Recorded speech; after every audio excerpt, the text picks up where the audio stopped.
All right, folks, good afternoon. My name is Ron Howard. I work with Alberta Agriculture in Brooks. Can all of you hear me, first of all? I know we have a PA system around here somewhere, but I don't see it here right now. If you can't hear me, let me know and I'll speak louder.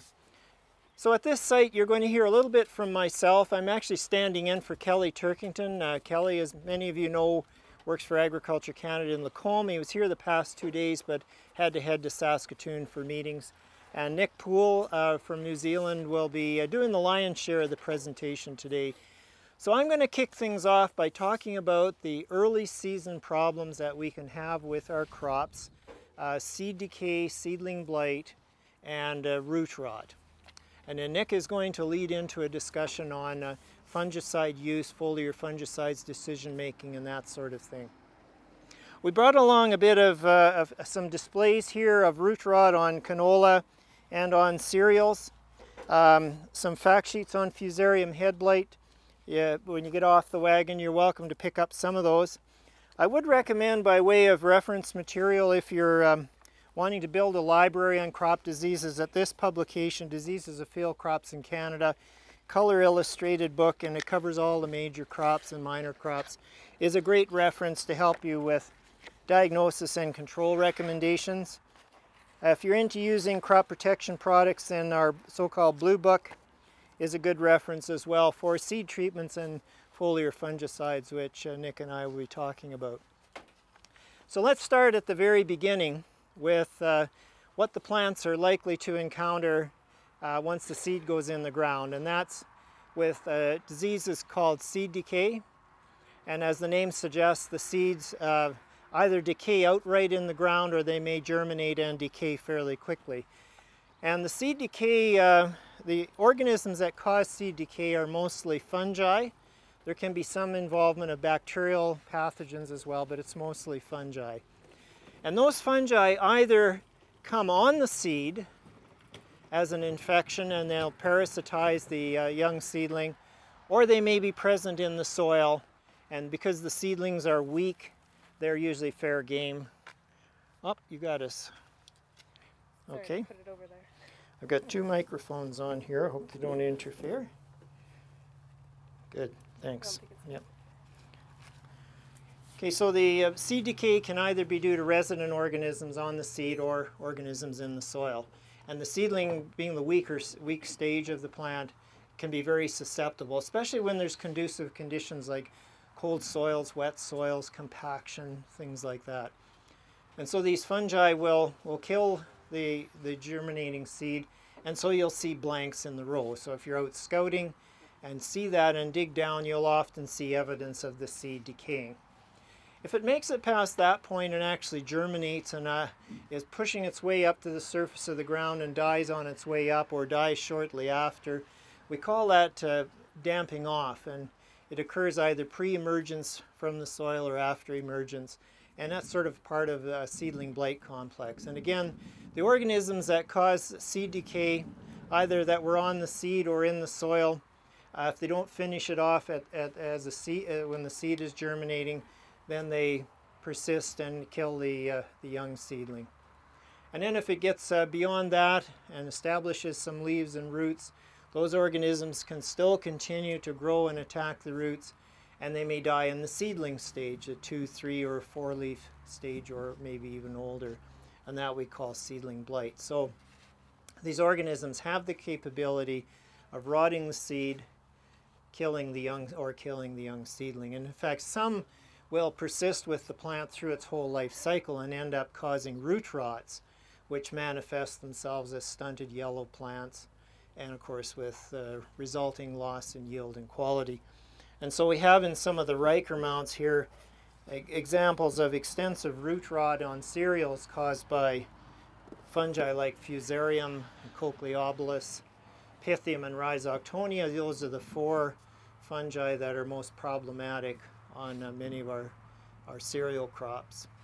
Canola, of course, it has its own range of pathogens, seed and soil-borne as well. So when we are facing or out scouting our crops and looking for this disease, we would look for gaps in the rows. We'd look for seedlings that have died recently or are in the process of dying, and that gives us an indication of the fact that those diseases may be there. And so if we're assessing the risk of potentially encountering seed decay, seedling blight, or root rot diseases in our crops, we first start with checking the health of the seed, sending the seed sample to a lab for a pathogen screen to see if anything's pathogenic could grow from it. We check vigor and germination for mechanical injury, all those sorts of predisposing factors. And Kevin Zaechuk from 2020 Seed Labs has a demo. It's the last one we'll tour today, and he'll show us and talk to us about that. Okay, so if we're out there doing our diagnosis and our scouting, and we come across these diseases, the next issue that we need to consider, of course, is what do we do to manage them. And unfortunately, there is no products that we can put or spray onto a plant that's affected by seedling blight that's going to translocate down into the roots and cure the infection. We really need to focus on preventing these diseases if possible.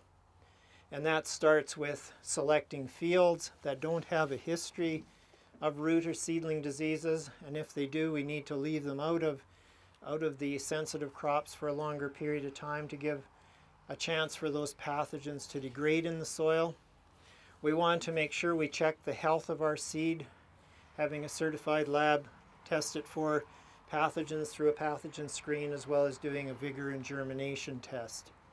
We also want to make sure that when we're seeding at the right depth. Seeding too deep means that the seedling will be below the ground for a longer period of time and therefore more prone to attack, whereas shallow seeding often gets the plants out of the ground quicker. We want to be careful when we're placing the seed relative to fertilizer placement so we don't end up getting seed burn or other things that may weaken the seedlings. We also want to be careful of things like residual herbicides and other things that may put stress on the young plants and potentially favor the root rot organisms, the seed decay organisms, because weak plants are usually much more likely to get attacked and killed by these pathogens. Soil compaction can be a big issue in promoting poor emergence and root rot. It makes it difficult for the seedlings to emerge, and it also makes it difficult for the roots to grow and to form a nice robust root mass. If you have a good well-developed root system and you happen to lose maybe a quarter of it from root rot, the plant will often compensate and still yield relatively well. But if you have a very small root system to start with and you lose a quarter of it, then you may lose a substantial amount of the roots that would otherwise be foraging for nutrients and water and contribute to the yield. You want to, of course, check your soil fertility. Phosphorus and potassium are very important in terms of promoting root growth and root health. Unfortunately, we don't have a lot of varieties that have high levels of resistance to root rots because so many organisms are involved, and because the mechanisms of pathogenesis by these organisms make it very difficult to find the right genetics to incorporate into the plants for root rot resistance. The breeders have not been able to make very much progress in this area. But sometimes in the seed guides you will see noted that, you know, such and such a variety will tolerate common root rot or some of the other types of root rot. And if you have a history of those diseases, then choosing varieties like that will sometimes be a good step. Those of you who are irrigating, of course, you want to make sure you don't over-irrigate. Flooding causes temporary oxygen deprivation in the soil, and that will tip the balance again in the favor of the pathogens, because you get the natural resistance that may be there in the roots may be compromised by the oxygen starvation. Now, some of these diseases that start out on the seedlings, as I said earlier, can stay with the crop through into juvenile and mature stages. And at that point, there may be opportunities there to use some foliar fungicides to arrest some of the later stage symptom development, especially with diseases like Fusarium head blight that can start out, infecting the seeds or the seed and seedlings, but later on it has a head blight phase. And also some of the leaf spot organisms can start out as seed infections and later transfer to the seedlings. And Nick Poole, as I mentioned earlier, who's works out of New Zealand and Australia with a grower organization there. He's going to talk to us this afternoon about decision making and foliar fungicides. Before I turn the mic over to Nick, are there any questions on seed and seedling diseases? Okay, seeing none, we'll transfer the microphone and... Okay, ladies and gentlemen, thank you very much for the opportunity to speak to you this afternoon. I'm on my first visit to Canada, and so I'm on a very, very steep learning curve. In that set of circumstances, I think it would be wrong of me to pretend I know all about your disease problems and how you might use fungicides. And so bearing that in mind, what I thought might be a more ideal way of going about it might be to say, well, actually I'm a POM, prisoner of Mother England, for those of you who don't know what a POM is. And I live with a lot of Kiwis and Australians. And what I'd like to do with my session this afternoon is to talk to you about foliar fungicides and how in 30 years of being a research agronomist, I've worked with them and worked with farmers to get the best out of them. That's the experience I bring, and then it's perhaps for us to discuss how we can actually apply that information to the Canadian scenario. So one correction before I start. It says in the program that I'm a doctor. I'm not a doctor. So it says Dr. Nick. I'm not Dr. Nick. Okay. I'd like to probably start by not looking at the fungicides first, but by looking at the plant. Because I think that the plant actually has the opportunity to tell you how you should be using fungicides. And I want to do that not with an example taken from the winter wheat behind me, but for one I found further up the field. We think this one might be affected by wheat streak mosaic virus, which is giving us 2 tiers of canopy.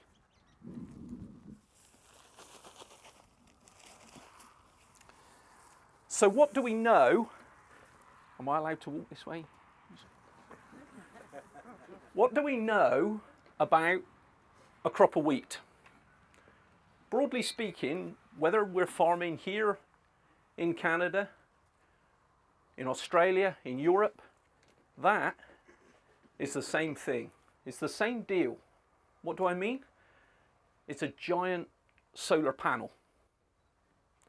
Its primary role is to use that green pigmentation, the chlorophyll there, to capture the sunlight, to turn it into carbohydrate, to fill the head. Now, you might think, well, hang on a minute, I thought this was about fungicides. But if those are solar panels, perhaps before we even start to use a fungicide and get to grips with different fungicides and how they work, perhaps we ought to know something about our solar panel. And this is just one of those solar panels. You could make the argument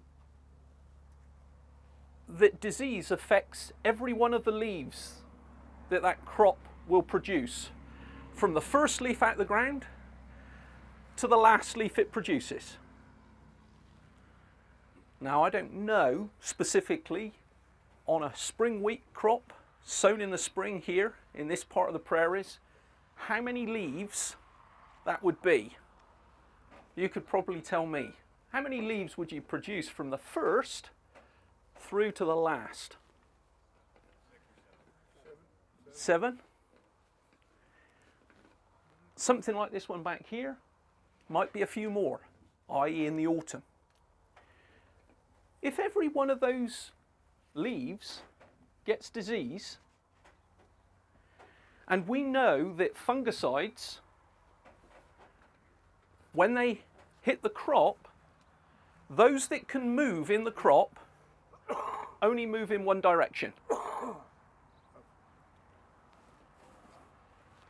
Or, if we looked at an individual leaf, they only move towards the tip. They have no ability to go down and then back up into the stem to protect any new leaves that haven't yet emerged. So you've got 8 leaves. You've got to put the fungicide on them to protect them because they don't move into the next leaf. Hang on a minute. Did you say you had 7 or 8 leaves? So that's 7 or 8 fungicides, is it? And here you have the rub. The rub is that some of those solar panels are more important than others. If I hold that stem up, what do you think the most important solar panel is on that stem? The flag leaf, yep, this one here. Now I don't know if there's different figures for the prairies, but in the work that I've been involved with and that I've had the chance to look at over the years, that's usually quoted as being where 40 to 50% of your yield comes from. Really simple to know why. It just happens to be the last one standing when this one is filling with grain and carbohydrate. So that's an important solar panel to protect from disease. What do you call this one? The penultimate. I'd like to persuade you that there's another name for it. And that other name for it is flag -1. Why? Because what do you call that one? There's a man. Straight on. Or was it the penultimate? Or this one here? The penultimate. I knew you'd say that, George. That's very... But you know, from the point of view of fungicides, flag -1, flag -2 is where the action's at. Because they're the primary solar panels, leaf-wise, that put carbohydrate. Well, where do they put carbohydrate? Those leaves, until this crop's flowered, there are no grains. So where does the carbohydrate go from those top 3 leaves before it's flowered? In the stem. Because it can actually fill grain. And that's why, if you talk to some West Australian farmers who have a drought from, I don't know, start of stem elongation onwards, if they get the head out on a crop, they can still have no rain to harvest and they'll still harvest a few bushels. Why? Because the carbohydrate that's stored in the stem will be remobilized to the head. How much is that one worth? Flag -1. Give me a guess. If that one's worth about 50, what do you reckon? I love that guess. About 20, 25 is exactly what you'll find in the literature. Now, by the way, you don't run these experiments to work this out by picking this leaf off. That just doesn't work. Why? Because you get light compensation and this one takes up the strain. So, this one, about 20, 25%. What about this one? 7. 7, spot on, I like that. I've read literature where they say 7 to 10%. If it was barley, it might be a bit more. What about this one? Sorry, now we're on leaf 6 coming the other way, or leaf 5 coming the other way? But that's the way it grows, so you're only going to have until it's done growing. Yeah, but I'm talking now about fungicides and which one of those solar panels are most important. And I reckon we should be working that way when we get a stem. How much for that lowest one? We could put it out to auction if you want, you know. 3 and below? 1, 2, 4? Gentleman here with 4? Anybody on 5 hour? 3 to 5 is about what you'd get. So in that, you've just described, I believe, how to use foliar fungicides. So now there could be a debate on, couldn't there? Because if I get right back here to the first few leaves out the ground, how important are they to protect from disease? But if I don't protect them, I won't get the next leaf. Sorry, not many situations where that's the case, unless the paddock's waterlogged. A crop at 2-3 leaves, a lot of the time the fungicide hits the soil,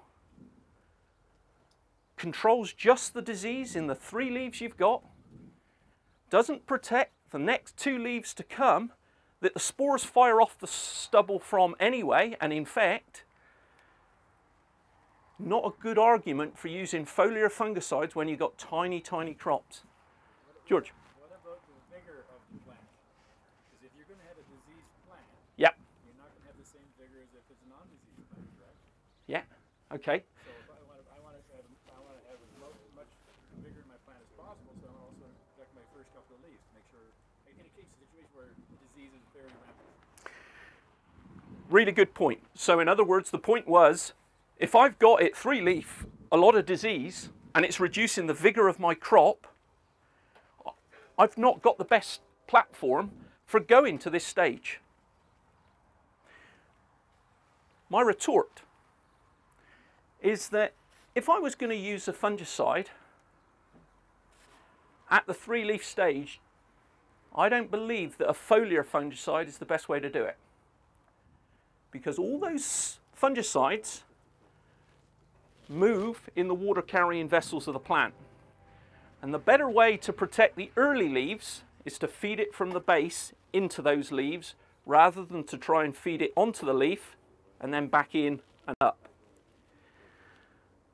The other thing I'd say is, it was George, you put a strip in of fungicide at 3 leaf, right next to it, if you can get there, can you put me in a strip of 25 pounds an acre of nitrogen? All right? And then come growth stage about here, you and I go out there and compare them. I bet we won't be able to see your strip, but we will be able to see mine. Only if you didn't have enough nitrogen to start with. But you told me that I had poor vigor, and so I reckon that I could probably give it a bit of a kick. If I was growing more than one cereal on another, perhaps it would be an ideal to give it a kick that way. You're saying that nitrogen has therapeutic, or what's the word, healing properties by putting more on than it needs? No, I'm saying that most of the time when you have very poor vigor, it's usually associated with a cereal on a cereal. And those are inherently low in N in the first part of their life relative to a cereal on a break crop. So like a cereal after a canola. I'd like to continue this discussion. Okay. Okay. All right. So if this is your solar panel, what else on here builds carbohydrate? Which other part of it? Stem itself. The stem itself. The stem itself. Which is the true part of the stem that you can see?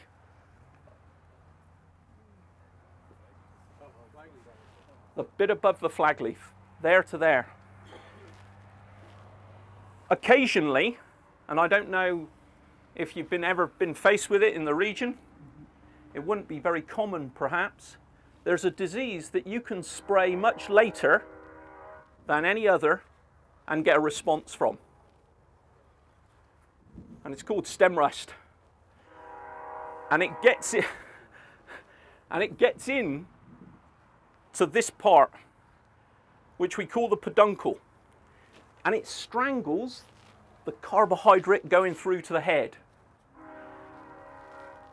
That part of the stem doesn't actually come out until well into the flowering period.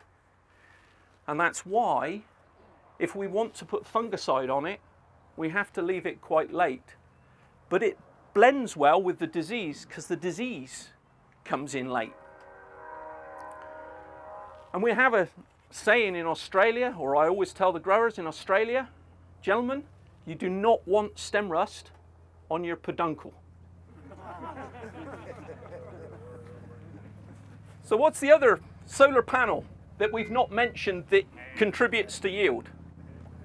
The head. About 20% comes from the green processing going on in the head. Now, just to make this clear, if I rip the head off, it doesn't only mean I lose 20% of my yield. Okay? It's just talking about the chlorophyll content and the photosynthesis activity done in the head. And in fact, that's a really good point to consider the fact that a lot of people will actually be looking at controlling Fusarium. Fusarium control is not about protecting the solar panels, it's about protecting the sink where all the carbohydrate goes. So a Fusarium spray actually protects the grain sites in themselves rather than the green surface area that contributes to the carbohydrate to fill it in. And I have to say, if you look around the world, if this crop had stripe rust early, if I couldn't give you 95% control, I'd be disappointed with foliar fungicides. You won't get anywhere close to 95% control spraying for Fusarium. Why? Well, there's a guy called Stephen Simpfendorfer in northern New South Wales, and I know you've got some great pathologists this end who've proved similar things. Reckons that the window to protect this head from Fusarium is about 5 days. Now let's just think about the kind of weather that encourages Fusarium and think about how it is to spray a couple of thousand acres when you're in that kind of catchy weather. If we get that one right, what about the side tillers? Were they at the right growth stage? No. Nope. What about the advanced heads that have got pollen sacs all the way down? Were they protected? Now, there's yield benefits from those sprays, but it's not always from the Fusarium control. Because when you spray the head, you put fungicide on another part of the plant, which is the flag leaf itself. You give the flag leaf a top up. And if you were Mr. Mike Solari and, okay, I've got to fly the flag for New Zealand, we've got a cropping industry that fits into one receival point in Australia. That's how big we are. All of our barley, 450,000 tonnes from New Zealand, fits into the Ardrossan receival point in South Australia. That's what a big cropping nation we are, but we're proud. And we have the world record yield for wheat. Anybody? World record yield for wheat? Sorry, it's going to be tonnes a hectare. I take a long time to convert. 220 bushels. 6 tons. 6 tonne a hectare? 12 tonne a hectare? Any advance on 12 tonne a hectare? 14, man, that back said 14. Any advance on 14? No, we've got a project, sir, that is 20 tons by 2020, but we ain't got there yet. The world record is spot on, sir. It's 15, excuse me, being a bit of an anorak for a moment, 15.63 tons a hectare. And the gentleman's name is Mike Solari. He's the most gentleman. He's very gentle and he's a great guy to go and see. If you ever get the chance to go to the South Island, but ask him how many sprays he has to put on his susceptible wheats in order to protect his flag. 1, 2, 4. Spot on. Why? Because his grain fill period lasts for 10 weeks. It's cool. It rains a bit. And it's that long grain fill that means that he has to use those fungicides like that. And in a way, your Fusarium spray sometimes acts as a top-up in your flag leaf. But you know, this crop probably past worrying about fungicide. Doesn't look too bad, it's not that diseased, got no disease in it. It's too late. But you know, it's really easy, isn't it, to say 70% of your yield is in the top 3 leaves.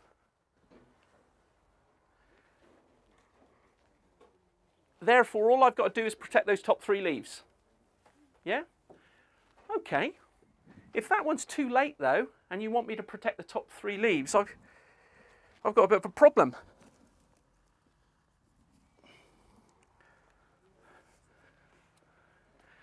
This is now the barley crop, just there. Ugh. I would like to come down and demonstrate it, but won't let me. It's a barley stem. It's really easy, isn't it? You know, you just said the top 3 leaves are the most important. So which leaf's emerging? Flag? Flag -2? Hey, come on, guys. We want to protect the top 3 leaves, and we don't know which leaf's coming out on the main stems. What kind of show is this? In other words, can I introduce you to another term?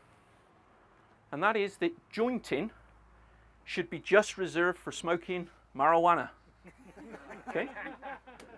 It is not a term we should apply to cereals. It's not accurate enough. It doesn't give us enough accuracy in knowing what leaf is coming out. Why? Because look.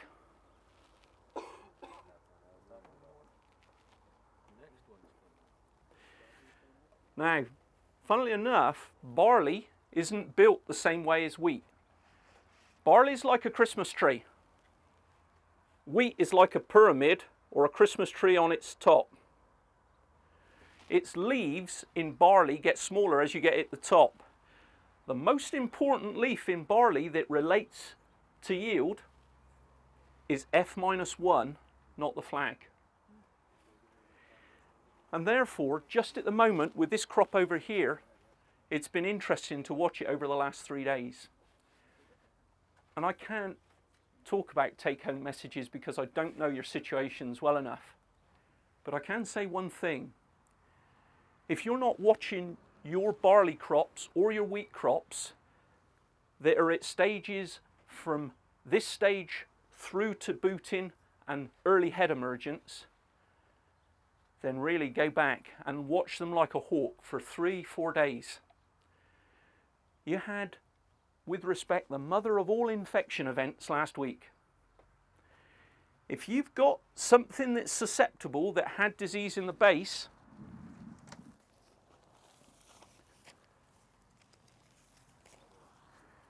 then it won't actually be very long before you see things like that starting to work its way up the canopy.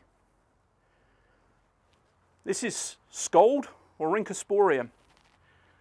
But the other thing that's really noticeable on some of these upper leaves is they've either just been affected by somebody flicking tar at them, or it looks as if there's a bit of net blotch on the move.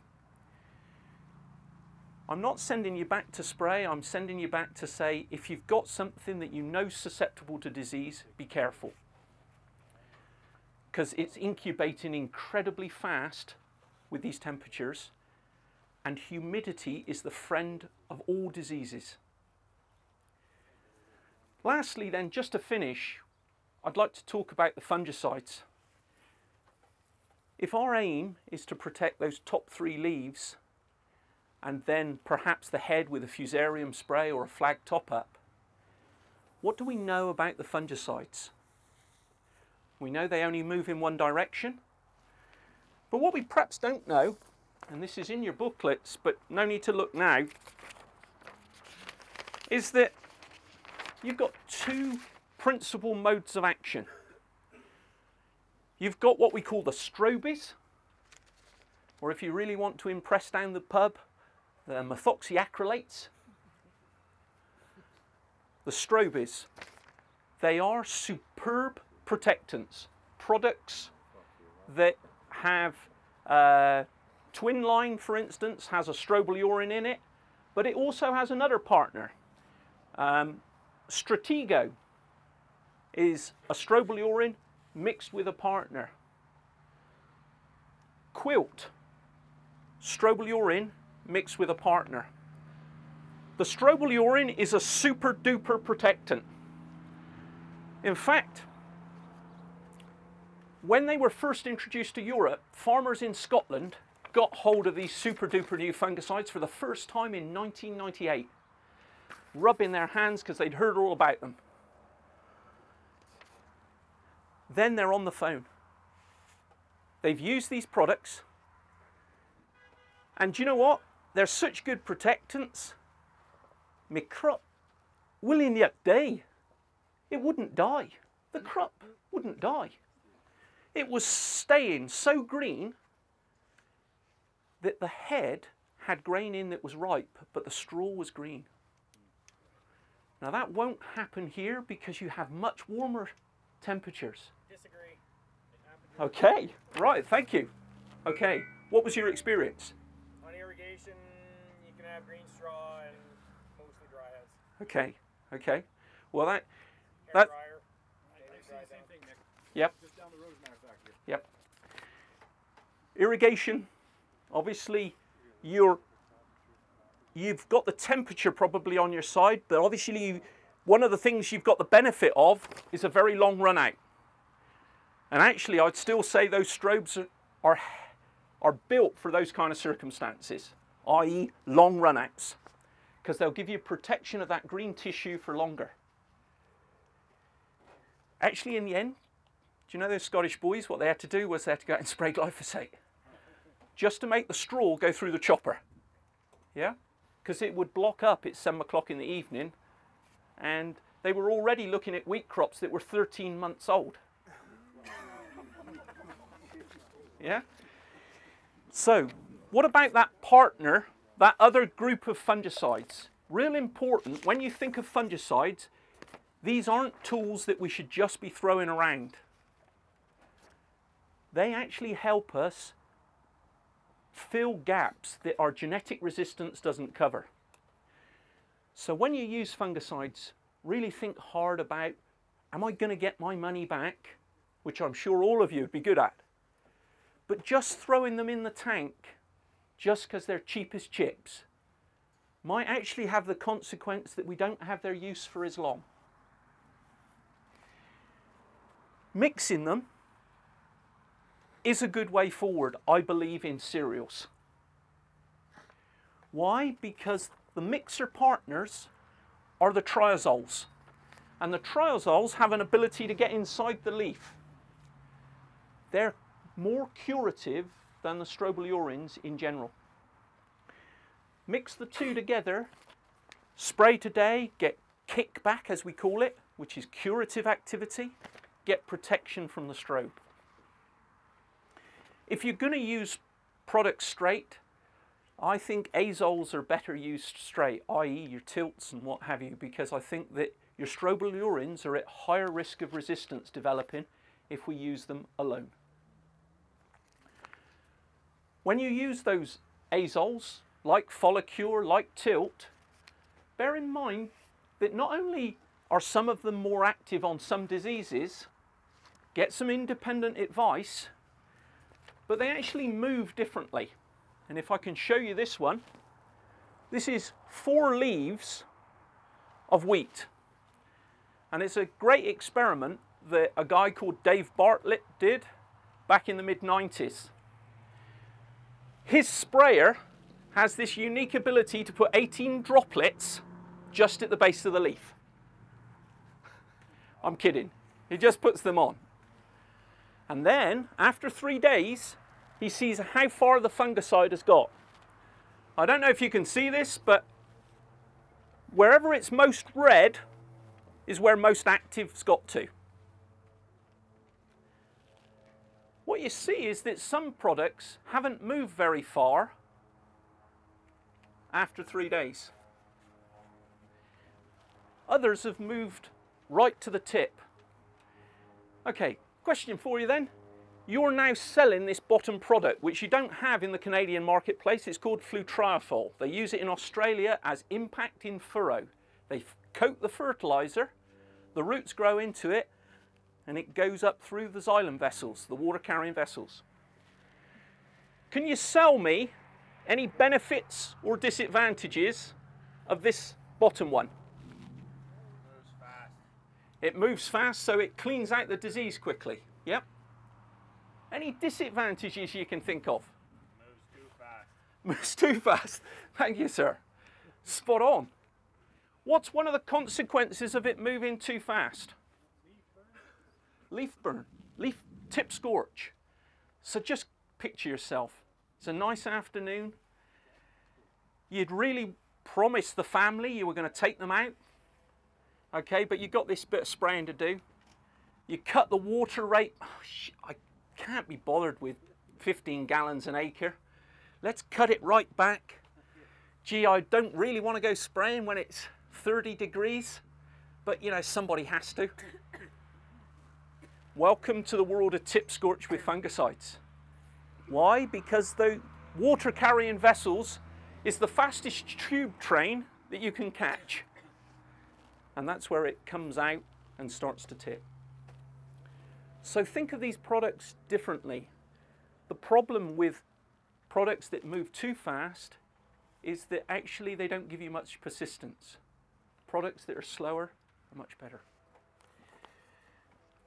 I hope there's a little bit of info in here that helps you thinking about those fungicides, the way in which they work, that can help you form programs. But remember one thing about fungicides. You'll never know whether they're going to pay until after you've used them. They are insurance. They're insurance that you've got to work out what the risk is. So if you have no disease, you have no risk, there's no point using a fungicide. And don't get awfully hooked in to, yeah, but you can get these magic greening effects. Yeah, you can. On a 15-ton crop somewhere else in the world. But it's just like Murray was saying in the morning session, try and look and apply that knowledge to your own environment. Okay, are there any questions or queries about how those fungicides work, how they move, that anybody's got a question on? If we use a lot of fungicides, are we hurting The soil? Yes. So the question was, if we use a lot of fungicides, are we actually harming the soil biota?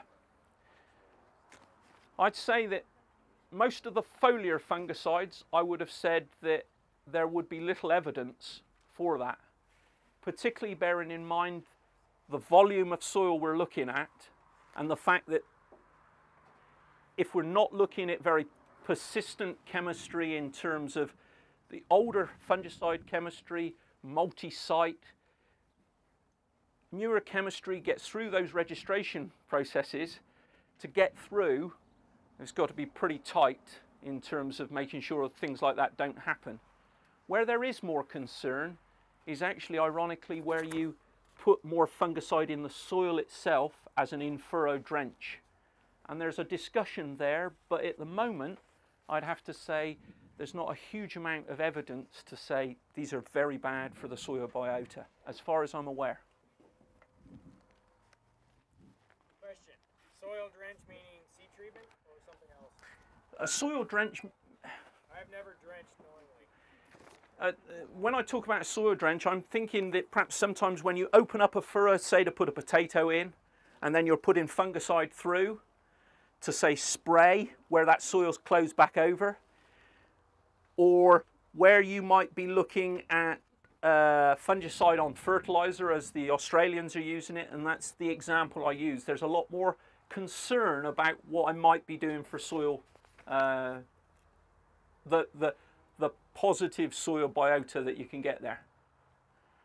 There's also, though, some evidence to suggest that some of those compounds applied to the soil that way start to affect the balance between take-all and the antagonist. So some of that is good in that you can reduce take-all with some of those products, but it's the ones in the soil that I think there's generally more concern about. Hey Nick, would you mind showing the folks my peduncle problem? This is one that I haven't seen before, and I just wanted to create a little awareness for it. Thank you, Ken. I wish you'd come to me in private with any peduncle problems that you might have. Kelly Turkinson and I, well, no, actually Ken brought me out here. He said, do you know what? He says, I think this would be a really good platform for you guys to stand in front of. And what he really meant was come out and have a look at this crop, because it's really showing a hell of a lot of different symptoms. And one that you can see scattered right through, if I was farming back in New Zealand and I saw white heads like that, the first thing I would think of is a disease we call eye spot. Do you get eye spot? No? It's a lesion right down at the stem base that looks like an eye. And it causes the circulation to be cut off, and it gives you premature senescence. If it was take-all, we should expect patches. It's not patchy. So when you look at this one, you're there, and I pulled it up. I thought, is it Fusarium? You pull it up, the roots don't look too bad. They're a bit spindly. There's no blackening around the base. So then you go, yeah. So you're not looking at a fungus. You're actually looking at an insect pest that has severed off in here extremely neatly. Told you I had a peduncle problem. Yeah, Ken, no, I shouldn't say this, Ken, but I was going to say your problem is you haven't actually got a peduncle because it's not come out. But I won't say that. But with all diseases, and I think I heard Murray say it this morning, really good, crops are time records for you. That doesn't happen overnight. So don't wildly spray it all with insecticide thinking I've got some insect and I'm really going to get him, because he's gone. And this is giving you some indication of how long ago it went. Yeah. So thank you for that one, Ken. But the more dramatic side of it,